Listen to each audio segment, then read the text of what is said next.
the economic support in place as we transition into the new COVID protection system, one where at every state all businesses are able to remain open and to operate. But first I'll give a short update on the Omicron situation before moving to decisions by Cabinet on the different parts of the traffic light system that the country will move into on Friday. At this stage, we have no cases of the Omicron variant in New Zealand, but the developing global situation shows us why our approach of ongoing caution at the border is needed. Over the weekend, we took immediate steps to designate 9 countries as very high risk, restricting the people who can travel to New Zealand to citizens only, and requiring them to stay in MIQ for the full 14 days and undergo 5 tests over that time. Omicron is a reminder of why we need a response that lasts and carries us through this pandemic. Some countries have had to close borders or stand up quarantine facilities again. We already had a strong system in place and the ability to move swiftly to make it stronger still. This is a reminder of the risk that still exists at our border. We are not powerless, though. There is a lot of evidence that needs to be gathered yet before we'll know the full impact of this variant. Already you can see that the international community is working closely and quickly to determine what risk this variant poses. It may impact on our vaccines, but it may not. It may be more severe, or it may be more mild than Delta. We simply do not know yet. So the most important thing we can do is, firstly, use our border system to try and stop cases from entering the community, and we're doing that. Use public health settings as an extra layer of protection, which is exactly what the COVID protection framework does. And finally, keep vaccinating. To that end, Omicron has not changed the advice on boosters, which are now available to anyone 6 months or more past their second dose. To keep it simple, boosters are available to everyone, but we're especially keen to see our border and health workers receiving this additional protection and those who may be more vulnerable, like our over 65-year-olds.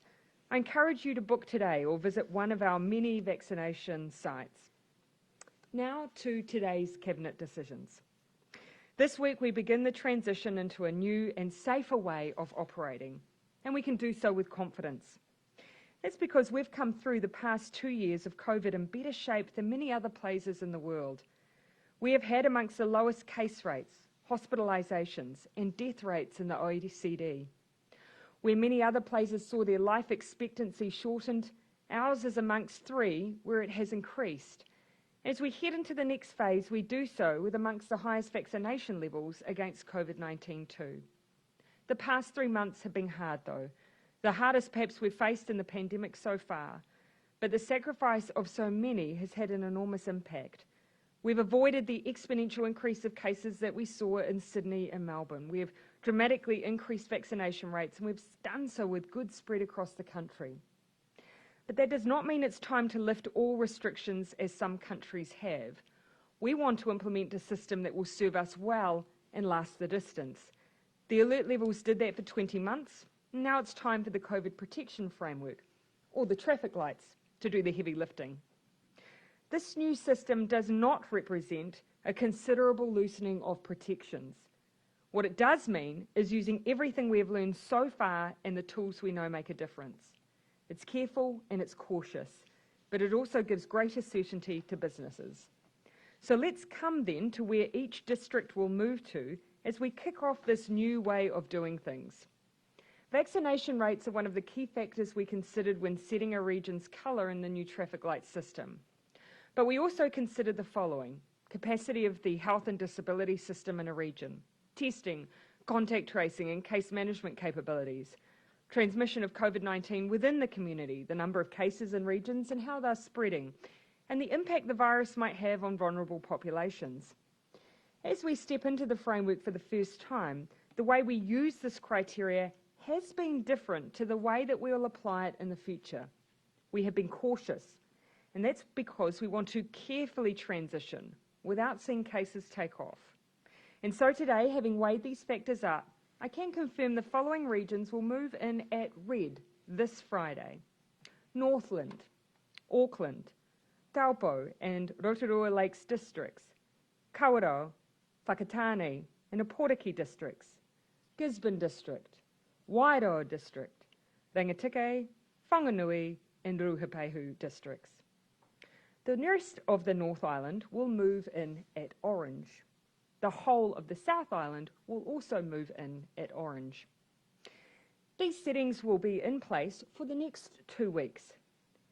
Cabinet will review settings again and provide an update before the summer break on Monday, the 13th of December. We'll then hold for roughly a month to allow us to see the impact of the shift and allow the settings to bed in. They'll then be reviewed again in the week of Monday, the 17th of January. From there, we'll get into a regular routine of reviewing settings on a fortnightly basis.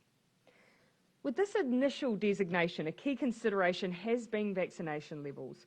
All of the districts listed today have done an amazing job reaching into their communities, but still have double dose rates in the 70% range for the eligible population. We know the higher the vaccination levels, the greater protection. Our hope is that we will continue to see a lift in rates over the next fortnight when we come to consider settings again in a few weeks. But now that we've set where districts will enter, what do they each mean? There are 3 key things to remember at every colour setting. 1, download your vaccine pass and have it ready to use so you can keep going to your favourite places. 2, take your mask wherever you go and be ready to wear it. And 3, just like before, scan in wherever you go. So it's mask, scan and pass. At orange, the big change here for parts of the country that will enter into this setting is that for the vaccinated and where vaccine passes are used, there are no gathering limits. People can gather again safely. At red, it will feel a lot like level 2. Your vaccine pass lets you go everywhere, but number limits of 100 will apply to most activities. And importantly, because I know this is a question many Aucklanders have, you can now see family and friends again in their homes and use the bathroom inside. Luxury. If you are unvaccinated, you can gather with others, but the gathering limits are lower across each of the levels. So as you can see, for the vast majority of New Zealanders with your My Vaccine Pass, life will feel a lot like it did before. For the unvaccinated, it will be more restricted. That is the best way that we can ensure that the unvaccinated are protected too. For more general information on the framework, head to the Unite Against COVID-19 website at covid19.govt.nz. Advice for Business is live on business.govt.nz. We also want to make sure that we answer any question that business may have as quickly as we can. Please, if you have a question, do call 0800 424 946. Having a vaccine pass is key under the framework, so if you haven't got yours yet, go to mycovidrecord.health.nz or you can phone 0800 222 478 to request a physical copy. We know that there are some who don't have the ability to access their pass online.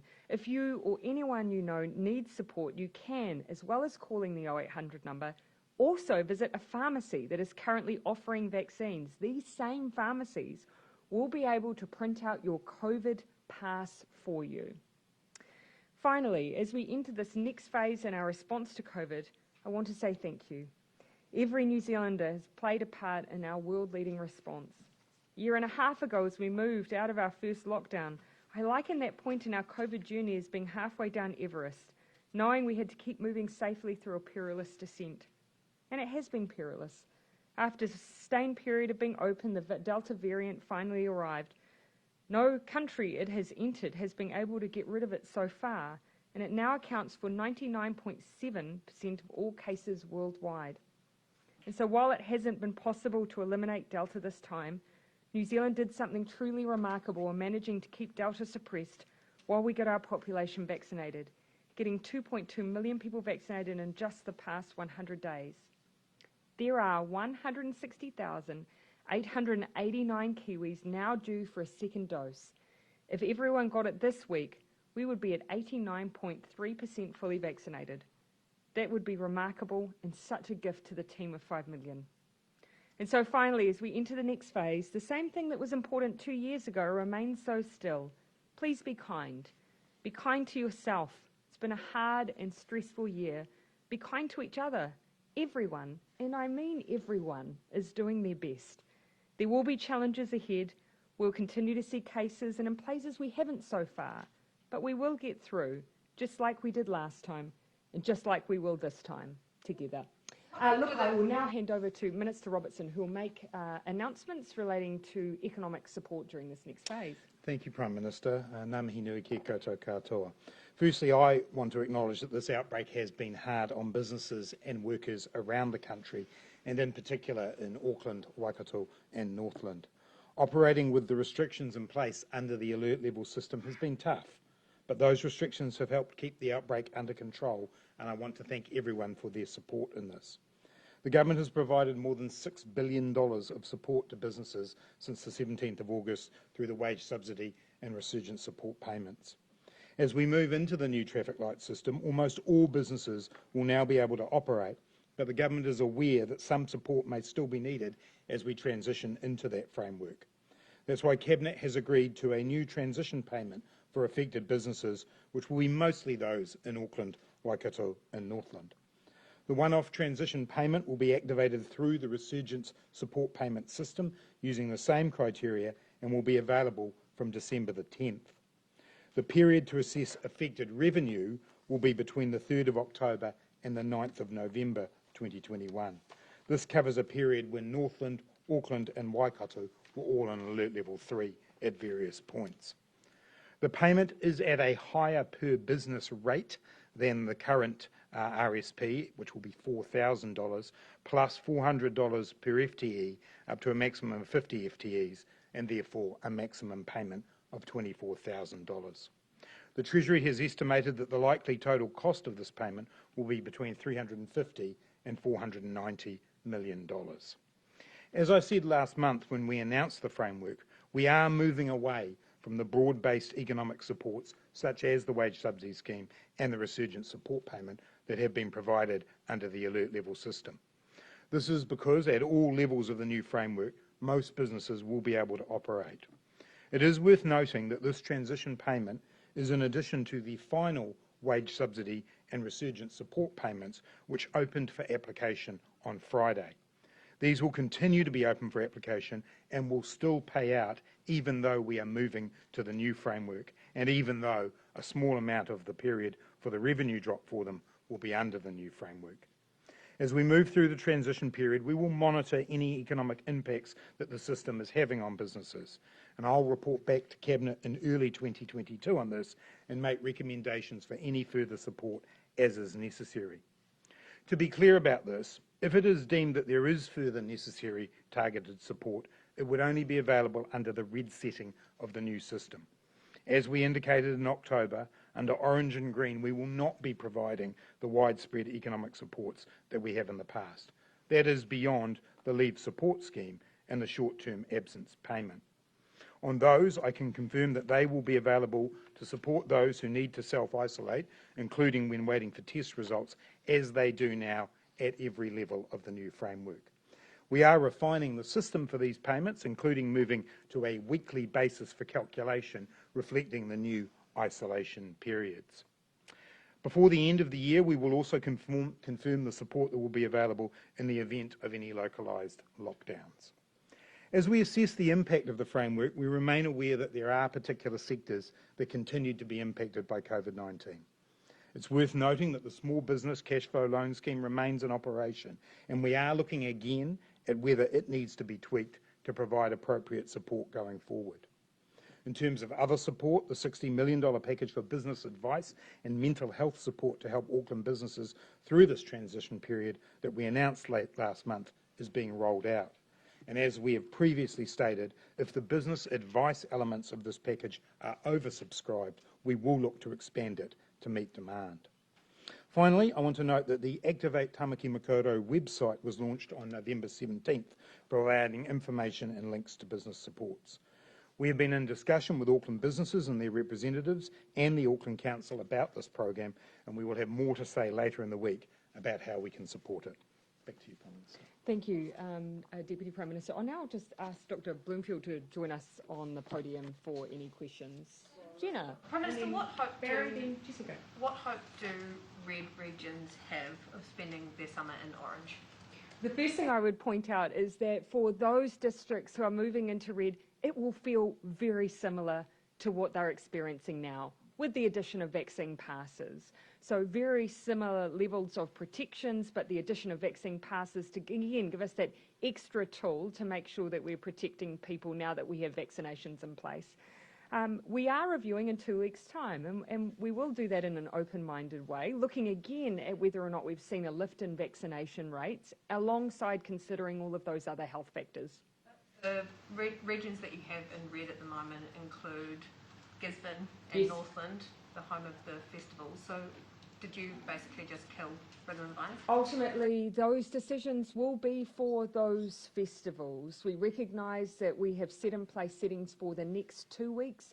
If they make a decision that they will be unable to go ahead, it is one of the reasons that we did put in place a transition support regime, knowing that this period is difficult for those festival organisers and knowing that they may need extra support as we go through this transition. What would be your advice for them looking at the current settings? Ultimately, I can't make a commercial decision, but what we have been able to do is give them the best possible chance to push out that decision making and offer them some support for costs that cannot be recovered. Yeah, but the uncertainty of that 2 week check-in, I guess, and is quite hard for them. The entire reason that we set up that transition support was because we recognised as we move into this framework over summer, there would be uncertainty. There will be some a little further out that will be able to see the pathway for them. There are festivals in the south that will, for instance, be able to go ahead. But in some regions, we are in a transition where there is uncertainty, and that's what that support mechanism is all about. Prime Minister, a number of the areas that are going into traffic light red have no COVID at all. Yeah. Do you have a message for those people who may be frustrated in those areas? I don't think that the regions that are moving will necessarily be surprised. We have indicated very strongly that one of the central decision-making factors for us would be vaccination rates. Because as you can see, yes, there will be regions that are free of COVID now, but we are seeing the odd case being seeded despite all the protections that are in place. So these are preventative measures. We've indicated that as we step into the new framework, ease the Auckland boundary, we will be making decisions that are very cautious through that period. Police being laid on to monitor these regions that are in traffic light red now? It's a very important point to make here is that there are no hard borders with the exception of the Auckland boundary. So as you know, that changes through December, requirements around testing and vaccination for those exiting Auckland stay in place till the middle of January. But other than that, there are no hard borders in this traffic light system, and so people will be moving. As for enforcement and compliance, yes, we want to make sure that we're supporting businesses as they check vaccine passes and so on, but it'll be different to the border-based compliance you've seen so far. No need to police it. No, that's not what I'm saying. I'm saying the policing will be around supporting compliance at venues, ensuring that they are able to operate the vaccine pass checks safely. It won't be congregating around borders because the border that still exists is the Auckland one. There aren't others. Prime Minister, you say you're taking a cautious and careful approach. Is that fair, though, given how vaccinated we are and where we are? You know, we're almost 2 years in dealing with this now. I think one of the advantages that we have as a country is that, by and large, we do have quite good spread of our vaccine uptake. You can see how critical that is when you look overseas. In some places, it may look like they have high vaccination rates, but if you have even one region where it really dips a bit lower, that runs the risk of seeing outbreaks. We want to continue to drive up the level of vaccine we have right across the country to reduce the risk of outbreaks. This new COVID protection framework, its use of vaccine passes, will actually help us lift vaccine rates as well as help protect us. Are you concerned, though, that you'll be creating a divide where you've got a whole region held back by a few pockets of people who don't want to get vaccinated, and is that concerning? With the exception of Auckland, at the moment, the whole country is in level 2. On Friday, those regions that move to red, it will feel very similar, except now with vaccine passes. So those vaccine passes add extra protection, but the idea of it being heavily restricted, I really push back on. For the most part, people in red will have a very similar feeling to they do now. Can you speak to potential vulnerabilities? Potential vulnerabilities, please, in the different shift to home isolation, for example. So a couple of cases, someone travelling on a flight to get to Christchurch and then testing positive, but also the report with people, isolating at home and critical of about preventable deaths. Can you just talk people through what the difference is going to look like and what support they're going to have in this new sort of framework? So I'll cast forward to the arrangements if someone finds themselves infected with COVID-19 away from their home. And then I'll ask Dr. Bloomfield to speak to some of the general questions that you've put.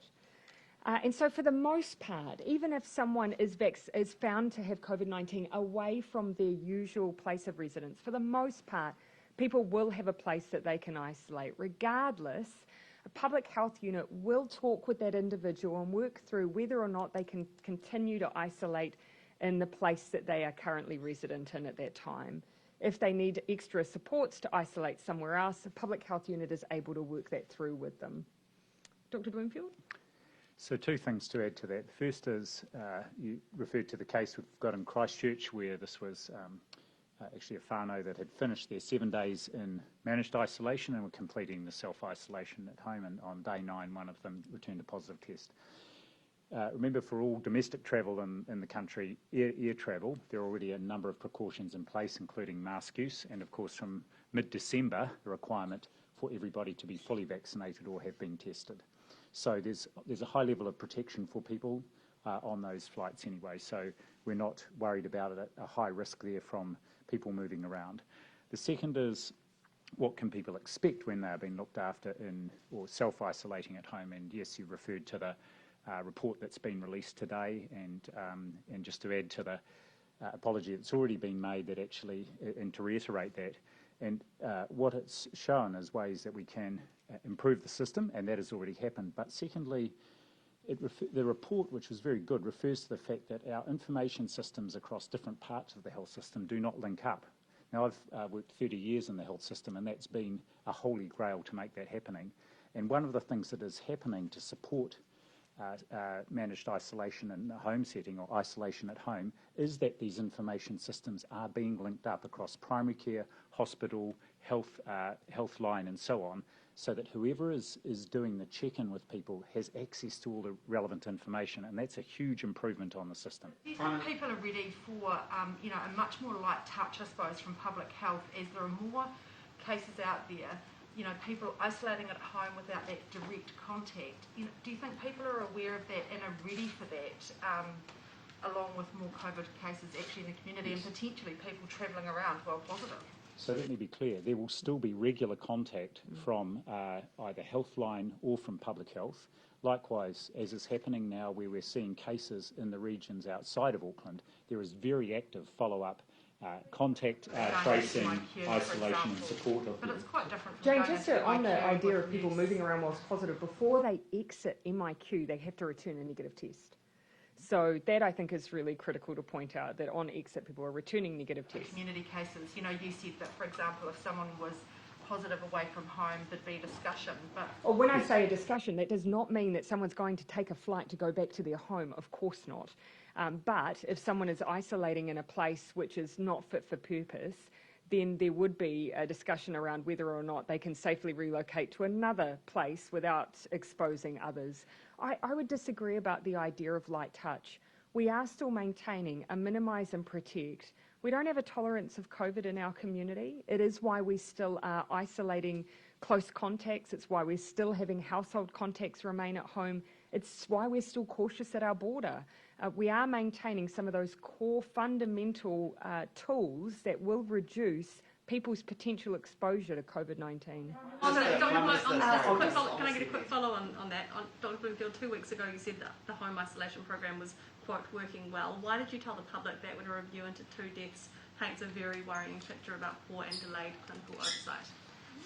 In fact, the report also reiterates that for many people, the system has been working well and continues to improve.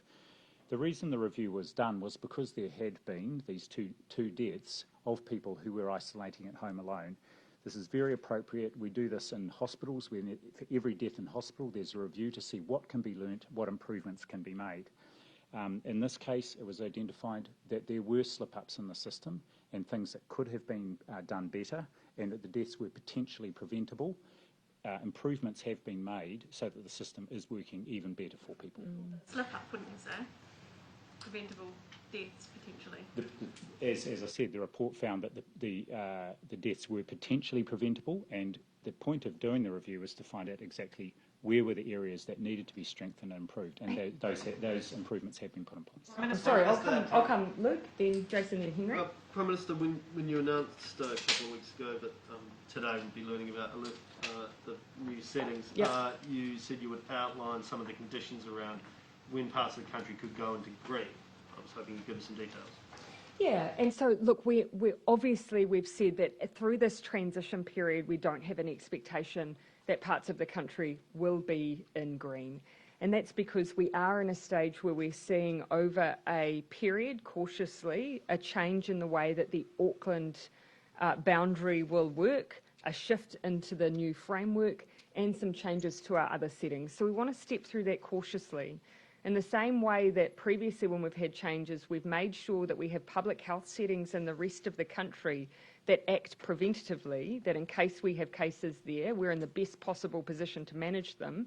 That's the reason that we will have all parts of the country either in orange or red through that period. I understand. In terms of beyond that, it will be the same criteria that I've set out. We'll be looking at the transmission of any given outbreak at any given time, the pressure on the public health system, our ability to continue to contact trace successfully, any pressure on the hospital system from those cases, and of course ongoing surveillance of vaccination rates, although once you reach those rates then obviously you expect them to only get better. So for example, if the South Island continues to have not many cases when you're checking in again, Yep. January 17 there's a handful of cases down there, would they be looking They're doing at green? everything right. The issue for the South Island is less about what they have done or their circumstances and more about the fact that the country is transitioning right now. And through that transition, we need to make sure that we're cautious. I get that, but what I'm trying to get at is, at what point can people have a... The point I'm making is that, as I've said, the way we've applied the criteria in these initial decisions is different. So, in fact, the South Island has done exactly what they need to.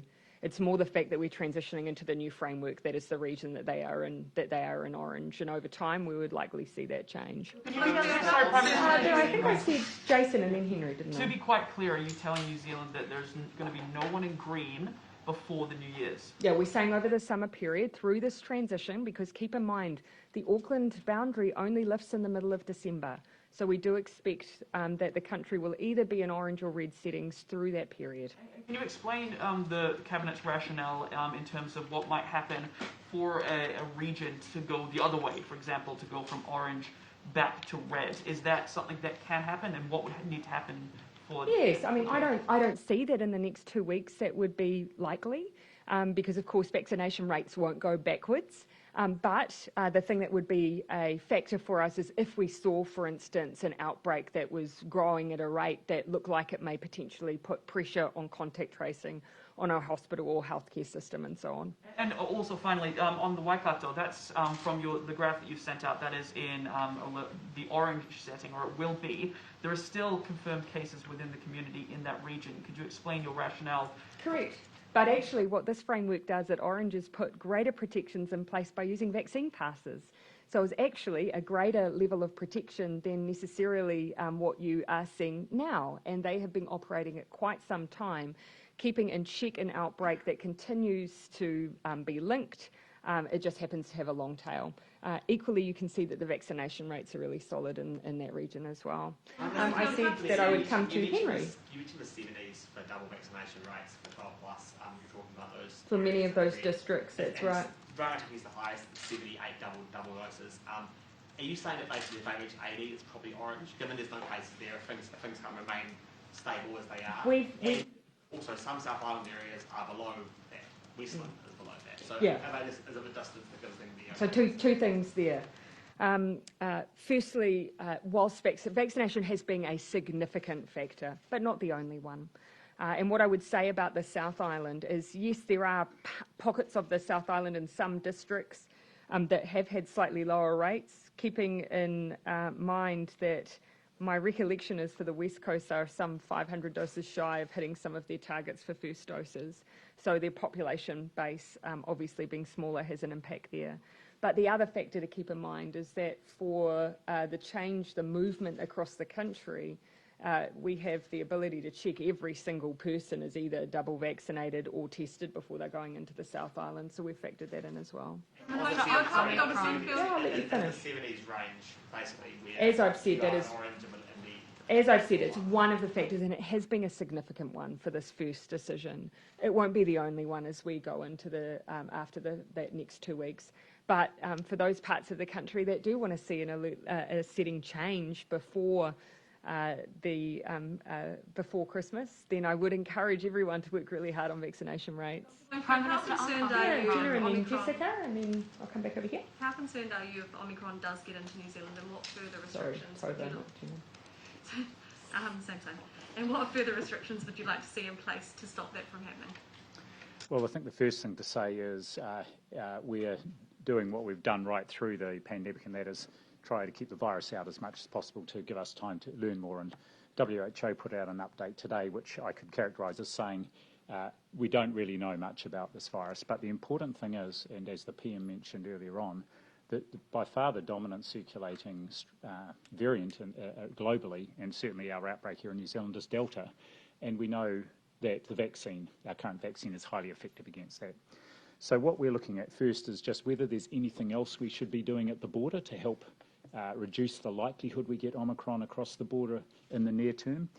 And we've already put in place some additional measures. That is, anyone coming from those 9 countries, it's a 14-day managed isolation period.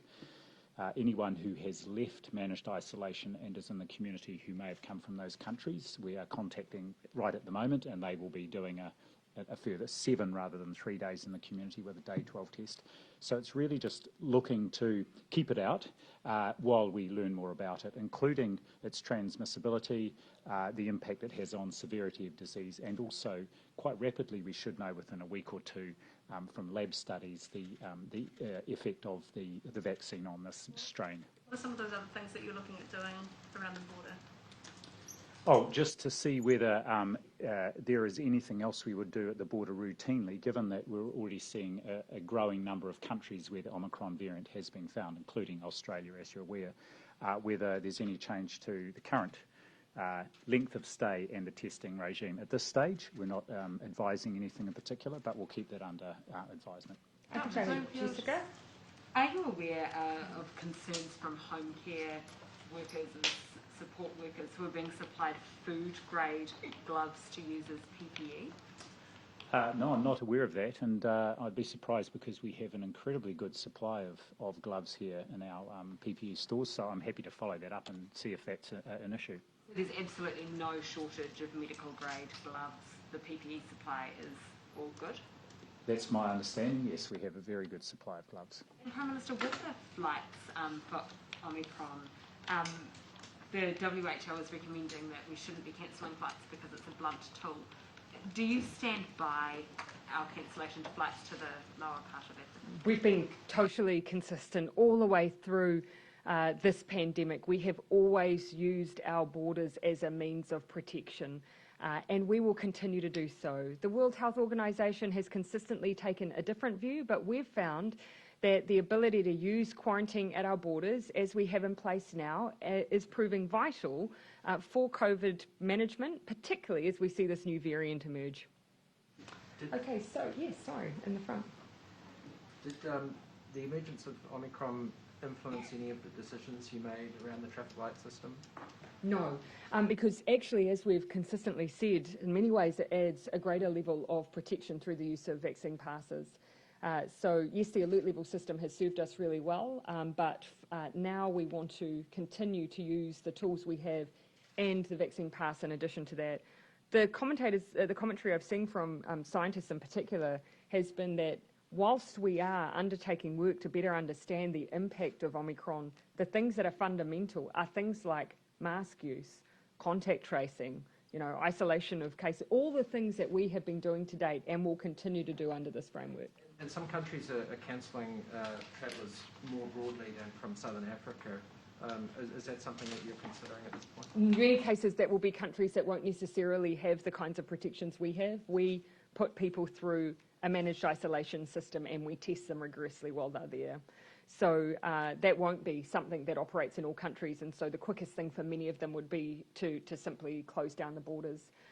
Keep in mind that we will continue to review whether or not any other countries need to be added to our very high risk country list as well. Minister Mark. Robertson. Dr. Bloomfield, does the sort of emergence of this Omicron variant underscore the need for sort of vaccine equity around the world, and Prime Minister as well?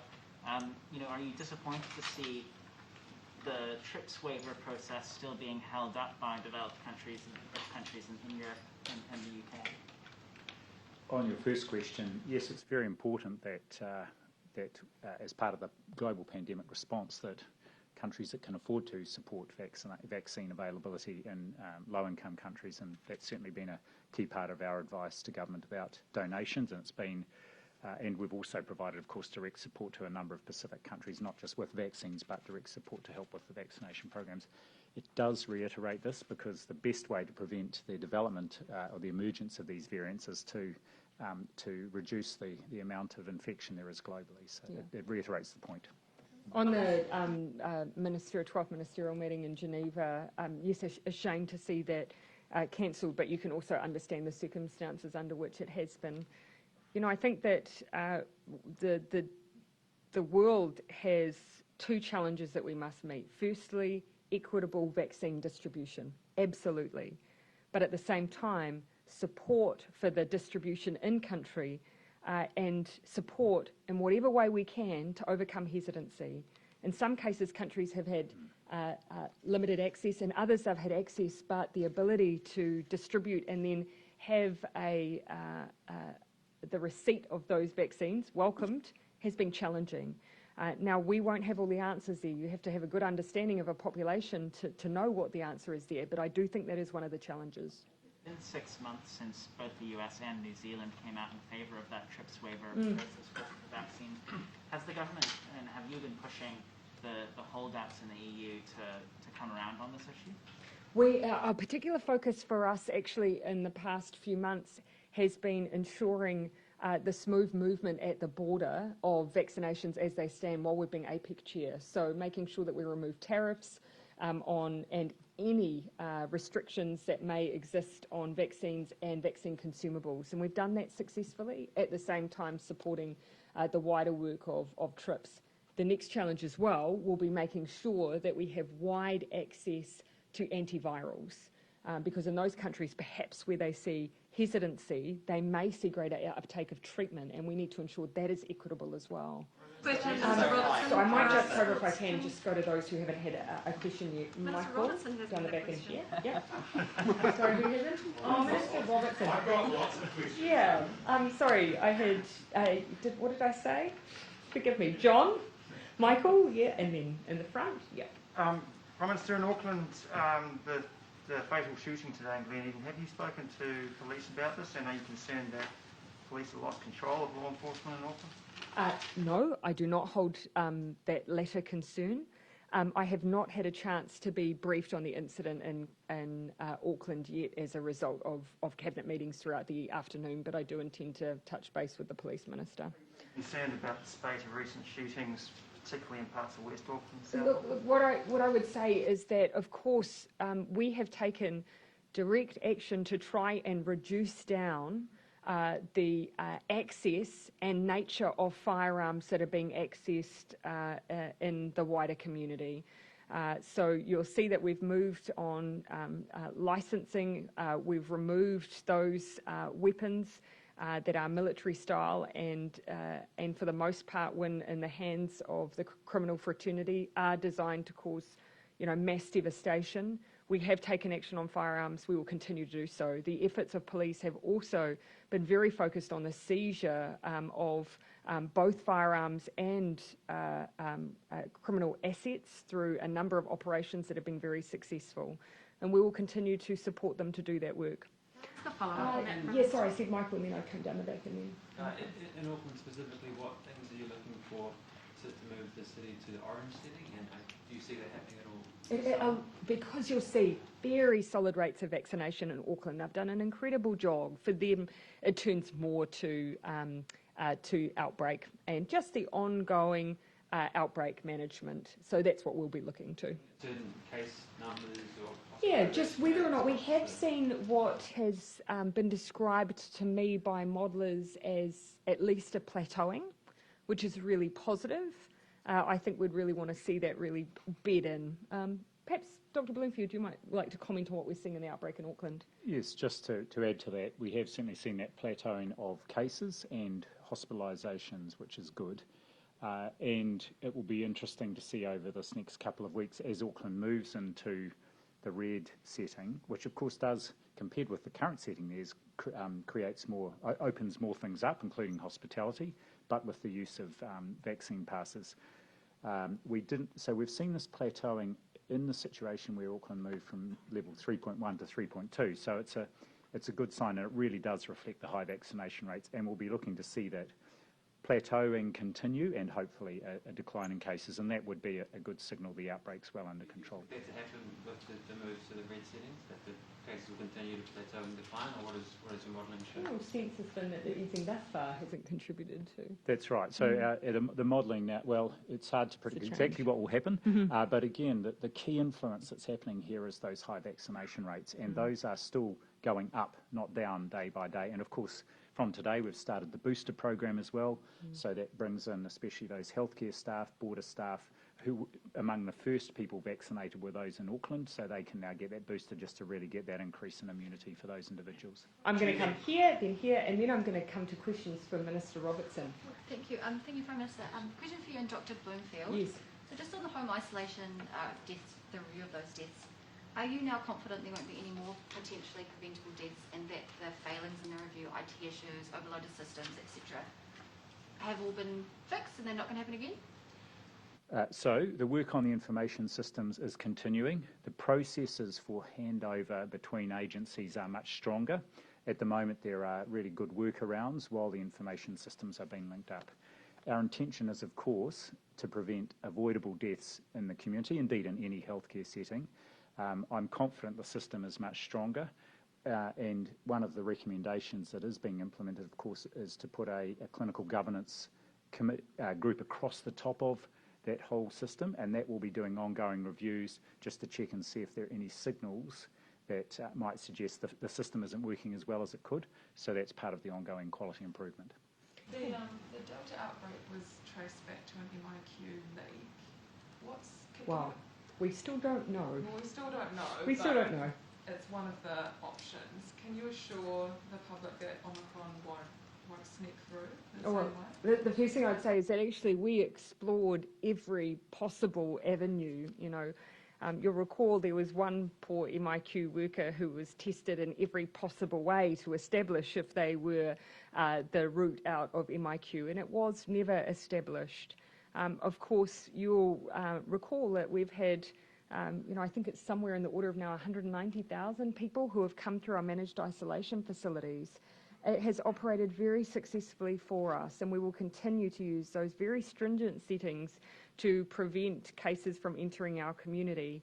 And we will continue to do so with this variant as well, as we do with the Delta variant, which of course we know is the dominant variant at present. The point I would make is it was only a few days ago that cries from the opposition in particular came for us to get rid of all managed isolation facilities immediately.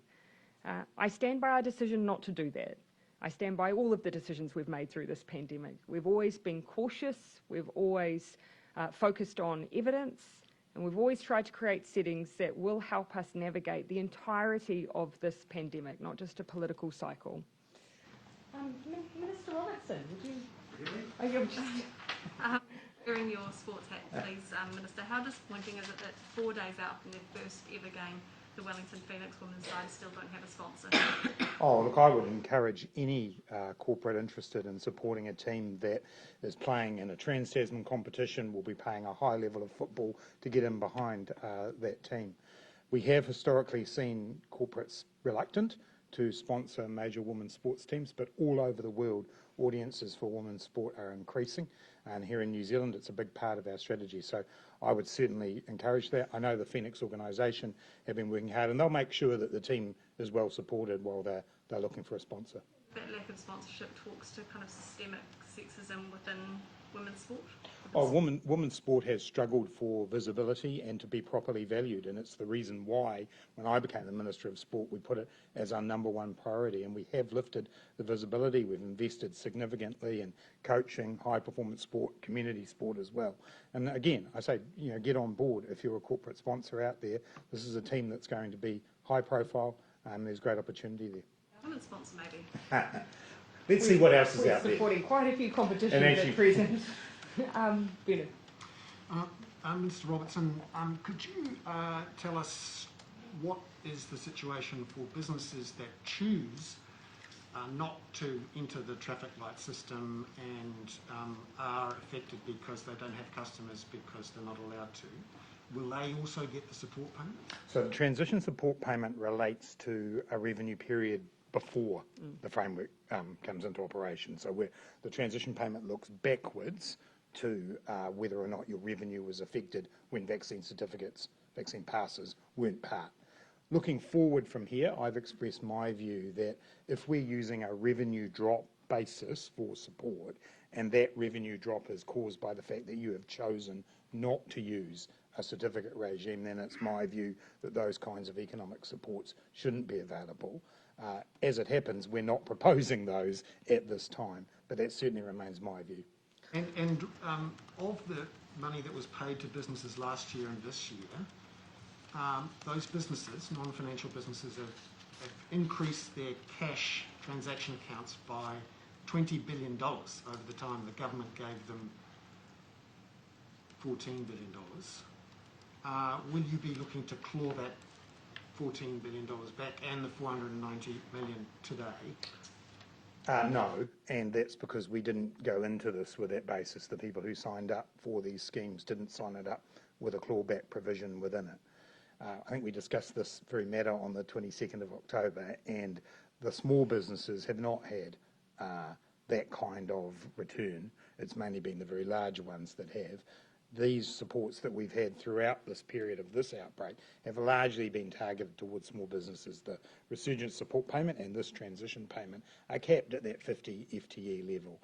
What businesses may choose to do in terms of whether or not they believe that they got the support because they were concerned that things would happen and then they didn't, we've seen a number of businesses pay back, and that's entirely up to them. But I think it would be bad faith of me to ask to claw back when that wasn't what people signed up for.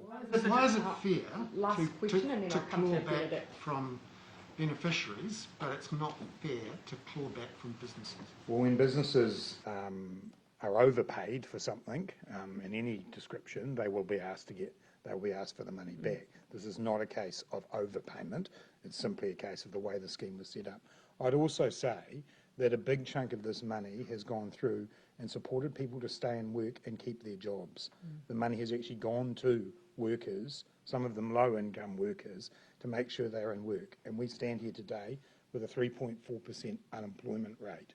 And so I think in that sense, the wage subsidy scheme in particular has served its purpose. Prime Minister, a big day tomorrow for the National Party. Who's your money on, Christopher Luxon or Simon Griffiths? I can hand on heart say that obviously with decisions at Cabinet around moving into the new traffic light system, making sure we've got protections against Omicron, pandemic management generally, the ongoing leadership challenges for the National Party are not something I've turned my mind to. Prime Minister, further questions for Minister Robertson? Just more of a think about national? Oh, so, then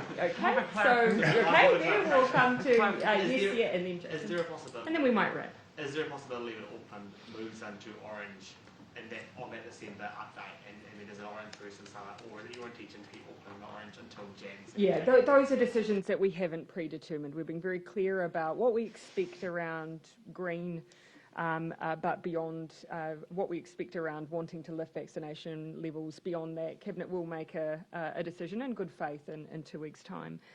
The one other thing that I would say is that for those areas that have felt anxious, I think what they'll find with, if they have lower vaccination levels, is that red does afford greater protections to them. And so that is a message I would send to those communities who may have concern. We're doing this now because we do believe it adds an extra layer. And on the flip side, those who might be disappointed to be in orange, well, actually, relative to now, with vaccine passes, you can move back to gatherings again. So it does actually offer more. Fair to say that there's something in it for everyone. All right, Jason, last one? Oh, that was actually mine, but I guess on behalf of a colleague, what does today's decision mean for alfresco dining?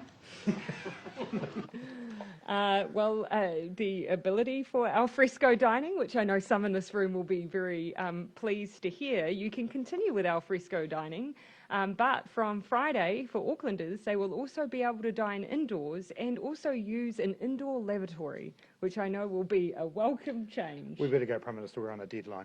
Yeah, all right, thank you. Thanks, everyone. That was a joke, wasn't it?